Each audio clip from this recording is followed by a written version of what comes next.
지난 27일 이재명 대통령이 X에 하루 동안 무려 6건의 글을 올렸습니다. 주제는 하나였습니다. 호남 반도체 클러스터. 물 부족 우려가 나오니까 직접 반박했습니다. 호남에도 영남이나 수도권만큼 물은 충분하다. 관리만 제대로 하면 하루 100만 톤 산업용수 공급도 가능하다. 이렇게 구체적으로 반박했죠. 자, 그리고 지금 이 시간인가요? 청와대에서 맞아요. 대한민국 대도약 3대 메가 프로젝트 국민보고회가 열리고 있습니다. 이재용 회장, 최태원 회장도 직접 참석하는데 맞아요. 반도체 AI 데이터 센터, 피지컬 AI 세 분야의 대규모 투자 계획이 발표될 예정입니다. 모르는 분들은 호남에만 뭐 투자 계획을 발표하는 줄 아는데 아니죠. 아닙니다. 충청, 영남까지 다 있습니다. 네, 다 있어요.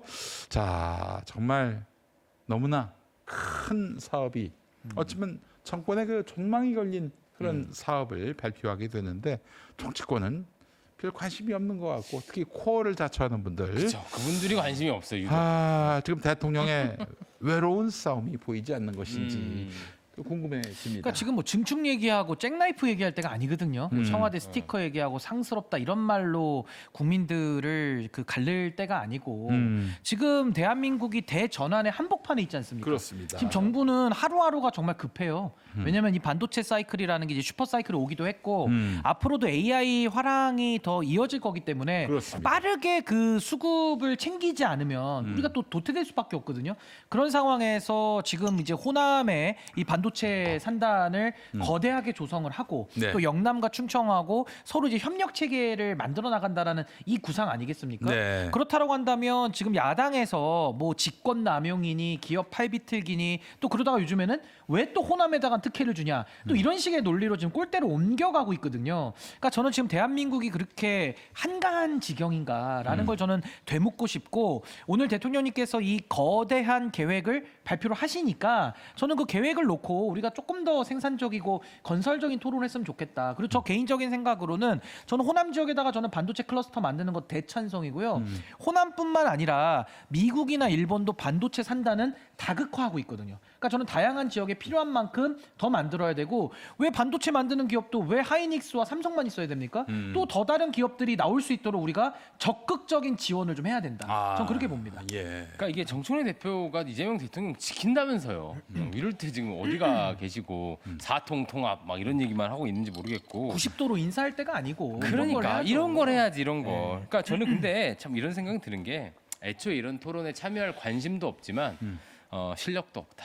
그런 생각이 실력도 듭니다. 없다. 왜냐하면 그동안은 너무 그냥 뼈아프네요. 이념 논리로 다 해결하던 분들이에요. 이를테면 기업 무조건 나쁜 놈이야. 그렇지. 노조 착한 사람. 원전 무조건 나쁜 거야. 신재생 에너지 무조건 좋은 거야. 뭐 남성성 무조건 나쁜 거야. 페미니즘 무조건 좋은 거야. 이런 식으로 도식화해서 선악을 구분해 왔기 때문에 이런 토론에 참여하면 사실 절대선과 절대악을 놓지 않고 토론해야 실용적 해법이 나오는 거잖아요. 맞아요. 근데 이런 토론에 참여할 자격이 잘 없어요. 애초에 그런 그 기존의 이념적 마인드면 대기업과 저렇게 손잡고 하는 게 안 좋은 거지. 그렇지. 기존에 그게 악이지. 그치. 어떻게 대기업과 그 노동자들을 괴롭히는 그러니까 그런 식의 그 낡은 해법으로는 새로운 시대에 적용을 할 수가 없고 그걸 안 하겠다고 하는 게 이재명 대통령이니까 네. 전 늘 말씀드리잖아요. 이게 친문 친명 간의 권력 다툼이 아니라요. 이런 기저에 흐르고 있는 세계관의 차이가 있는 겁니다. 네. 그렇기 때문에 노선 갈등이라고 우리가 명명할 수도 있는 거고 그냥 누구와 누구의 싸움 이런 게 아니라는 거예요. 그러니까 이런 토론에 사실 지금 끼어들 자격이 없고 이런 흐름, 소위 전통적 민주당 흐름에 처음으로 정면으로 거스른 사람이 노무현 대통령이었습니다. 사실 뭐 한미 FTA, 이라크 파병, 뭐 제 다 맨날 읊는 거 있잖아요. 네. 국립대학 법이나 제주군공항 이런 것들이 기존의 이념적인 선악 구도에서는 절대 그냥 막 하면 안 되는 무언가였어. 근데 대통령이 돼서 책임감 있게 그런 걸 한 겁니다. 그때 죽자고 비판했던 사람들, 아까 사진 가져왔죠. 정청래 대표뿐만 아니라 그동안 근데 민주당의 반노를 했던 분들. 그쵸 유시민 작가 뭐 많은 분들이 그런 성향이 있었던 거죠. 그러니까 선악으로 자꾸 나누는 거. 그럼 반도체는 또 어떻게 나눠야 돼? 선악으로 나누면. 그러니까 비메모리는 악이고 메모리 반도체. 예. 뭐 어떻게 나눠야 됩니까? 시스템은 안 되고 그러니까 뭐 이게 이런 거. 나누기가 힘들고 저게 또 이미 난감한 나눠져 있는 상태야. 반도체니까. 이미 나눠져 있어서 더 나눌 게 없네요. 그럼 반반도체로 가서 이제 양도체로 가야 되는데 이게 어렵거든요. 그래서 저분들은 또 이게 난감한 게 아까 우리 이석현 듣고 말대로 이게 참 난감한 내용이 없고 이 족보에 안 나오는 내용이에요. 족보에 안 써 있어. 족보에는 이제 과거에 본인들 태정 태세 뭐 이런 게 써 있는데 이게 안 나와요. 족보에. 안 나와. 그러니까 참 난감한 미래의 아젠다다라는 뭐 생각이 듭니다. 다시 저 ABC론을 좀 소환하자면은 사실 유시민은 원래 A, B만 얘기하고 싶었던 거예요. C는 그냥 하나 집어넣은 그치. 거지. 왜냐하면 그 A, B로만 얘기하면은 선악 아니냐 이런 그치. 얘기 나올까봐 또 욕먹으니까. 그런 걸로 비판받고 싶진 않거든. 그래서 A, B, C로 나눈 거고 C는 있으나만 한 것이고 결과적으로 A 또는 B를 얘기하고 싶었던 아니 거 항상 아니에요? 이분하죠. 중축이냐 재건축이냐죠. 이분이. 그렇죠. 신장식 의원 말대로 하면 동지냐 동업자냐죠. 동업자냐. 네, 이분법이죠. 이분들은 항상. 아 인테리어 신 오늘도 또 미실 줄이야. 정말 모르는 분들이 너무 많이 계세요. 많이 계세요? 데코신이라고 데코. 대코신이나 대코신.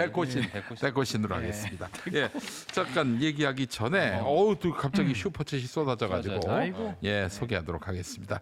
가스펠님의 뒤를 이어서 우리 저 잼며들님 오.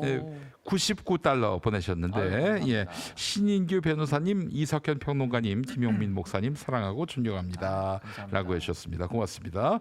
자 그리고 이밤송이님 5만 원 보내시면서 어허. 김용민님, 신인규, 이석현님 조불쇼에 맞서는 맞불 작전 뉴잼스 아자아자 이렇게 또 격려를 해주셨고요. 그리고 가만히 있자 이게 그리고 아까 강산바람님 10,000원 보내셨습니다. 10,000원. 10,000원으로는 안 됩니다. 15,000원. 부가세 네. 11,000원, 11,000원까지 앞으로 부탁드립니다. 야박하네. 농담입니다. 아시죠? 농담인 거. 예. 자, 근데 지금 쟁점이 뭐냐면 왜 호남이냐?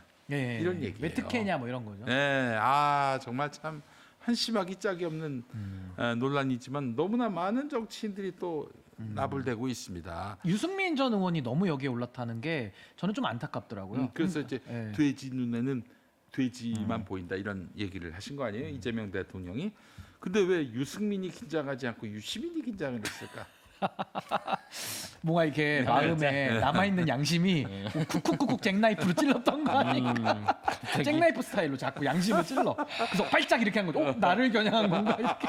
이거는 지금 저희가 종합적으로 볼 때는 네. 국민의힘 인사들 좀 이렇게 이야기를 한 건데 아니 저는 이거 지역 감정 부추기는 게 너무 안 좋다는 생각이 드는 게 아니 대한민국이 성별 갈등에 세대 갈등까지 있는데 또 지역 갈등을 아유, 소환해서 글쎄 말이야. 이렇게까지 국가 정책에 혼선을 주고 악영향을 주는 게 과연 맞느냐 이 생각이 들고요. 2023년도에도 국가 첨단 전략 산업단지 조사에서 호남이 또 최우수 등급을 또 받아요. 네. 근데 선정이 안 되거든요. 그러니까 이건 어떻게 보면 윤석열 정권 때 지역적 역차별을 당했다라고 볼 수도 있는 건데 내용을 갖고 토론해야지 왜 어느 특정 지역만 우대하냐. 그렇게 치면요. 제가 이제 법무관 생활을 3년 했는데 법무관들은 다 경부선 라인을 따라서 근무하고 싶어 해요. 아니 영남까지 잘 돼 있으니까 항상 네네. 경부선 라인은 사람이 몰리고 호남이나 강원도 쪽은 안 가거든요 사람들이. 그렇지. 그러니까 이런 부분들을 놓고 보면 왜 포스코가 포항에 가 있느냐. 근데 이런 거 가지고 우리가 쟁점하지 않지 않습니까? 그때 네. 당시에 그래도 나름대로 어떤 전략적인 차원에서 뭐 경부선 라인이나 영남 쪽에 집중적 투자와 육성이 있었던 것도 사실이에요. 그럼 지금은 이제 반도체 같은 것도 전기와 용수, 부지가 중요하니까 그런 관점에서는 호남의 대대적인 육성을 통해서 한번 클러스터를 키워보자. 전 여기에 대해서도 좀 내용을 가지고 토론을 해야지 왜 호남이냐 이런 식으로 너무 지역 감정을 부추기는 거는 옳지 않다라는 맞습니다. 생각이 듭니다. 이게 보수 진영도 잘 업그레이드가 좀 안 된 거예요. 저희도 좀 쓸소리를 하자면 좀 관성적이죠. 저도 당연히 정부가 기업 팔비 틀어서 뭔가 이게 무언가를 결정하게 하는 거에 반대하고요. 예전에는 그 민주당 가장 최근만 해도 민주당 호남 의원들이 가져와야 된다고 주장할 때는 저도 비판했습니다. 근데 이 상황은요. 정부와 기업이 윈윈하는 결정을 한 거예요. 그렇지. 그러니까 이게 요즘 이제 독재 정부가 아니고요. 기업 입장에서도 이게 그냥 몇십조 이렇게 뭐 미르 재단에 돈 넣는 정도가 아니라요. 몇백조 거의 1,000조, 2,000조 들어가는 돈이기 때문에 그냥 시 차원 어떤 개별 기초 단체와의 협약 정도로 할 수 있는 건이 아닌 겁니다. 사이즈가 아닌 거예요. 사이즈가 다른 거예요. 그러니까 기업 입장에서도 정부의 전폭적 지원을 받으면서 하고 싶은 겁니다. 그러니까 정부랑 얘기를 해서 결정한 거죠. 그러니까 이 자체를 너무 관성적으로 기업이 기업 팔 비틀어서 정부가 이렇게 하기에는 너무 사이즈가 크다. 뭐 이런 말씀 드리고 싶고 저는 이재명 대통령이 되게 상당 부분 박정희 대통령의 경제 발전 모델이랑 비슷하다고 생각해요. 이제 국가 주도, 정부의 개입을 비상한 개입을 통해서 이게 확 퀀텀 점프를 하는 방식인 거죠. 그런데 지금은 아까 말씀드린 대로 독재 정부 시절이 아니고요. 또 하나는 그렇게 쉽게 관치 경제를 못 한다는 이유가 뭐 팔 잘못 비틀었다가 블라인드 글 하나 올라와서 정권 망칠 일이 있습니까? 그런 식으로 간단하게 되지가 않고 박정희 대통령의 가장 큰 업적은 중화학공업 육성이죠. 당시 보면은 포항에다가 포철을 지어야 할 이유보다 짓지 말아야 할 이유가 더 많았을 거예요. 네. 그러니까 그런 식으로 어떤 의사 결정을 함에 있어서 어떤 리더십의 비상한 결단이 필요할 때도 저는 있다고 생각합니다. 그래서 이거를 단순화된 도식화 구조로 뭐 기업의 팔 비틀었다 이렇게 하기 어렵고요. 만약 그런 주장을 하고 싶으면 이재용 최태원의 팔을 비틀었다는 근거를 좀 가져오셔야 돼요. 그걸 갖고 얘기를 해야 되지. 이런 수백 조짜리 게임에다가 내가 딱 보니까 팔 비튼 것 같아. 이렇게 얘기하면 토론이 잘 안 된다. 아니 더 그리고 건강한 토론을 해야 된다. 조금만 더 살을 보태면 지방주도 성장이라는 걸 이미 정부에서 밝혔고요. 그렇지. 그러고 나서 우리 헌법에도 전 국토의 균형적 발전을 추구한다고 써 있어요. 네. 균형입니다. 그럼 영남과 호남의 불균형도 시정을 해야 되는 거는 국가의 책임이다라는 생각이 들고 또 하나는 반도체라는 게요. 부지도 있어야 되고 인프라 조성도 필요하지만 전기와 물 이 두 가지가 너무너무 중요하거든요. 그럼요. 거기다 이제 아리백까지 나오지 않습니까? 네. 그렇다 치면 결국에는 재생에너지와 이 전기를 최대한 확보할 수 있는 곳이 입지로 선정이 돼야 되는데 그러려면은 경기도 쪽 송전선을 다 지을 수도 없어요. 그거 다 각 지역에서 반대하기 때문에 끌어오는 비용이 훨씬 더 많이 들어갑니다. 지산지소 거기서 생산된 전기는 그 지역에서 소비되는 게 가장 맞는 거거든요. 네. 그런 차원에서 뭐 물 가지고도 자꾸 이렇게 문제제기를 하시는데 호남 지역에 이제 산업용수로 배수로만 깔면 충분히 물과 전기가 해결이 되니까 이제 서남권을 중점적으로 발전시키겠다 이런 전략이 나온 거거든요. 그러니까 이런 것들을 내용을 가지고 우리가 토론을 해야지 너무 이렇게 답을 정해놓고 그 반대를 위한 반대 이렇게 해가지고는 우리 AI 3대 강국 못 갑니다 이렇게 해가지고는 그러니까 저는 좀 발목 그만 잡고 기업의 판단 그리고 정부가 민관 거버넌스 형태로 이 대규모 투자를 만드는 데 있어서는 조금 국민들께서 응원의 눈초리로 좀 봐주시는 게 어떨까 좀 그런 생각이 듭니다. 지금 속보가 나왔습니다마는 이재용 회장이 반도체 새로운 단지로 광주 전남을 후보지로 계획했고 AI 데이터 센터와 로봇 투자는 오. 경북 구미로 아유 잘 됐네요. 결정을 했다고 네. 밝혔습니다. 한 군데는 또 충청에 대한 배려도 있지 않을까 하는 생각이 드는데. 충청은 또 R&D가 또 잘 돼 있으니까 그렇지, 그런 그렇지. 걸 또 연계를 또 하겠죠. 네.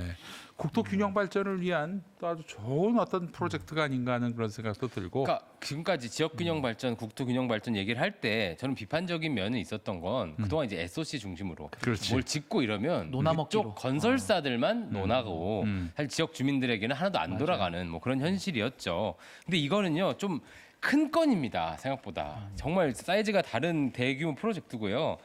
최근에 이제 호남의 소외와 차별 얘기를 하시는데 저는 이건 좀 말씀드리고 싶었던 게 좀 절반의 진실만 담고 있다고 생각해요. 이게 그동안 김대중, 노무현, 문재인 세 번의 민주정부가 있었고 매번 호남 홀대론을 말하면서 호남 발전을 말했습니다. 근데 맨날 이제 예산 투여 뭐 이런 얘기를 했지만 사실 잘 안 됐어요. 왜 안 됐을까를 생각해봐야 되거든요. 저는 이게 호남의 어떤 기득권 거기도 이제 지역 토 분들이 호남을 너무 민주화의 성지로 축소시켰다고 생각합니다. 그러니까 이게 그동안 민주당 일당 구조가 되면서 산업구조 개편이나 이런 게 친화적이지 않아요. 거긴 굉장히 강성 노조가 있는 곳이라는 것이 기업들의 인식입니다. 뭐 전농 이런 데가 가장 강한 데가 또 이제 호남 아닙니까? 그래서 근데 이제 민주당이나 민주당 정부는 늘 호남 홀대론 얘기하면서 지표를 수집하긴 했는데 정작 본질을 변화시킬 생각은 안 했다고 생각해요. 그래서 호남 지역 토호와 호남 주민은 다르다. 거길 구분해야 된다고 생각해요. 네. 그래서 만약에 이번에 천문학적 투자가 되면 저는 호남 정치가 굉장히 많이 바뀔 거라고 생각해요. 정상화되는 기제가 될 것 같고 그동안 막 뭔가 산업이 올라 그러면 뭔가 산업 구조 신산업이 올라 그러면 저항하던 방식이 아니라 네. 이제 반도체 폐비 들어가 버리는데 네. 완전히 다른 게임 체인저가 될 수 있다. 그래서 호남을 더 이상 민주화의 성지로만 축소시키지 않는 되게 좋은 계기가 될 것 같다 이런 생각이 들어요. 아니 그리고 하나만 더 말씀드리면 지금 미중 양 패권이 상당히 지금 심각한 경쟁을 하면서 균열이 생기고 있거든요. 네. 그러니까 미국도 AI 시스템을 짜려고 뭐 팔란티어라든지 뭐 엔비디아 이런 기업들이 있는 거고 중국은 또 일당 독재이기 때문에 중국도 지금 AI 관련해서는 상당히 빠르게 성장하고 있는 것도 사실이에요. 네. 근데 문제는 뭐냐? 미국과 중국의 빈틈을 타고 들어가서 우리 대한민국이 할 수 있는 역할들이 굉장히 많거든요. 네. 그렇기 때문에 우리는 지금 어떻게 보면 다른 나라랑 경쟁하는 게 아니라 속도와의 경쟁. 지금은 빠르게 우리가 속도를 밟아서 지난 윤석열 정권의 3년 동안의 허송세월도 만회를 해야 되고 그때 R&D 예산 다 깎았잖아요. 예. 그러니까 이런 식의 잃어버린 시간들을 만회해서 이 국제 경쟁력을 갖추는 우리나라가 다 잘하잖아요, 사실은. 반도체도 잘 만들고 AI도 앞서 나갈 수 있는 근본이 있는 나라기 때문에 저는 지금 우리가 조금 더 속도를 내서 이재명 정부가 아주 실용적이고 문제 해결 중심으로 뛸 때 저는 국민들이 일치단결해서 한번 달리면 여기서 진짜 앞으로 50년 먹거리, 100년 먹거리 나오는 거거든요. 그러니까 저는 이 AI 혁명이라는 것을 정말 과거의 산업혁명, 정보화 혁명을 뛰어넘는 네. 초고도화되고 있는 이 상황 속에서 정말 초격차를 낼 수 있는 그 기회를 좀 써야 된다. 네. 그래서 저는 이런 대규모의 투자가 전 이번에 잘 성사가 되고 잘 집행이 돼서 아마 대한민국의 과거에 그 박정희 대통령이 경부고속도로를 깔았던 그 정도의 버금가는 그런 대전환이 좀 있었으면 좋겠다라는 생각이 듭니다. 이걸 증축으로 가능하겠습니까? 재개발해야 됩니다. 재개발 해야 됩니다. 다 갈아엎어야 돼요. 다. 녹물로는 안 됩니다. 네. 녹물로는. 아유. 그리고 요것만 간단히 재개발. 말씀드리면 네. 이제 저는 이번 건에 대해서 저는 건설적인 비판할 수 있다고 보고요. 기업 입장에서. 그런데 조금 이제 보수 정치 진영에서 좀 관성적으로 이재명이 하니까 싫은 게 또 그러니까. 있는 것 같아요. 근데 제가 이 말씀을 드리고 싶은 게 제가 이제 뉴 이재명 한다고 보수 쪽 사람들이 저를 욕하기도 합니다. 근데 진보 정당 민주당이 정상화돼야 보수 정치가 정상화될 수 있습니다. 맞아요. 그건 맞는 예. 왜냐하면 여기서 자꾸 강성 이제 소위 정청래를 대표로 김어준, 하는 네. 김어준 뭐 이런 분들이 득세할수록 이쪽은 장동혁만 계속 녹아나는 거예요. 그럼 소위 이제 개혁 보수를 자임하고 있는 뭐 오세훈, 한동훈, 뭐 이준석 이런 분들도 지금 당장 그냥 관성적으로 이재명 까기 대열에 합류하면 그 경쟁에서는요 장동혁 대표보다 더 잘할 수가 없어요. 그쪽은 이제 그 허리띠 풀르고 까니까. 근데 그 결과는 결국 어쩌다가 집권을 할 수는 있어도 또 개혁 보수가 지는 게임이 될 겁니다. 그러니까 보수의 정상화를 위해서도 이재명 정부에 대한 막연하고 관성적인 비판은 좋지 않다. 이 말씀을 꼭 드리고 싶어요.